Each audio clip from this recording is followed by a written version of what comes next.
जय श्री कृष्णा, जय श्री श्याम। भक्ति ज्ञान गंगा के प्रिय दर्शकों, आप सभी दर्शकों से मेरा नमस्ते, प्रणाम, जय श्री राम। आज की वीडियो में हम बताएंगे कि पूजा करने के बाद आरती क्यों कराई जाती है। अगर पूजा करने के बाद आरती ना कराई जाए तो ऐसी मान्यता है या फिर हमारे हिंदू शास्त्र में भी ऐसा लिखा है कि अगर पूजा कराने के बाद आरती नहीं हुई तो पूजा करने के भी बाद, कराने के भी बाद अगर आरती नहीं हुई तो पूजा अधूरी मानी जाती है। ऐसा क्यों?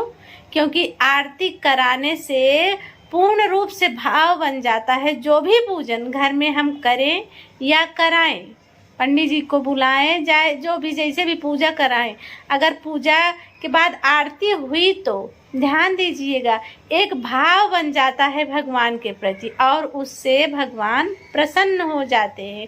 जो कुछ भी त्रुटि पूजा में हुई रहती है वो आरती के समय भाव बना के भगवान के प्रति व्यक्त किया जाता है कि हे भगवान, जो कुछ भी हमसे गलती हुई वो माफ करिएगा। ऐसा भाव आरती में बनता है।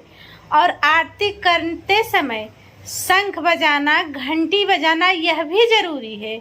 इससे भी मन का भाव जो है आत्म बल मिलता है। अगर पूजा करते समय घंटी बज रही है, शंख बज रहे हैं तो उतने समय नेगेटिव ऊर्जा, देखो ध्यान दो मेरी बात पे, जो नेगेटिव ऊर्जा रहते हैं वे खत्म हो जाते हैं और उस समय देखो मन में कैसे पॉजिटिव ऊर्जा बने रहते हैं, कैसी एक उमंग बनी रहती है। तो इससे भगवान बहुत प्रसन्न होते हैं और आसपास के जितने नेगेटिव ऊर्जा रहते हैं वो खत्म हो जाते हैं, वो सब पॉजिटिव ऊर्जा में उस समय परिवर्तित हो जाते हैं। इसलिए पूजा करने के बाद आरती बहुत ज़रूरी होती है। बिना आरती के पूजा अधूरी रहती ही रहती है, उतना भाव नहीं बन पाता है।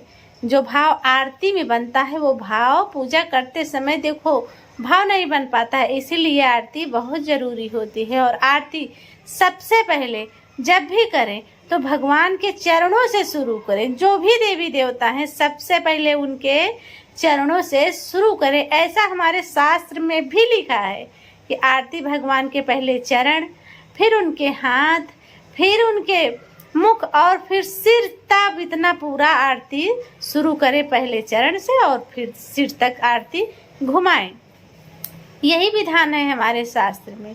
आज की मेरी यह बात आपको कैसी लगी कमेंट में ज़रूर बताइएगा। हम फिर मिलेंगे अगली वीडियो में एक ऐसे ही ज्ञानवर्धक बातों के साथ। तब तक के लिए जय श्री कृष्णा, जय श्री श्याम।